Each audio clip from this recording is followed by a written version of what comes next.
Par Larry Hodgson 11 mars 2017. Une tomate pleine de pousses. Tomate avec germes à l'intérieur. Source: Ginette Fontaine. Je voudrais savoir si vous avez déjà vu des tomates où poussent des germes. Moi pas.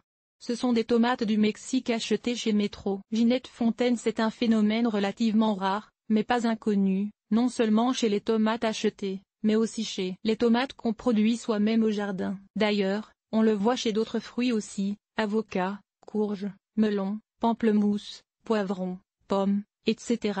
Malgré que la tomate soit le fruit le plus porté à donner des semis vivipares. Certaines personnes pensent que leur fruit est plein de vers, mais les minces vers sont en fait des germes de tomates. Dans les cas plus extrêmes encore, les semis percent l'épiderme du fruit qui se couvre alors de plantules vertes. Dans la nature, les fruits semblables peuvent tomber au sol et donner de nouveaux plants de tomates. Pourquoi un autre exemple de tomate vivipare? Source: Maïkal, Wikimedia Commons. On voit surtout ce phénomène sur les tomates trop mûres conservées au chaud.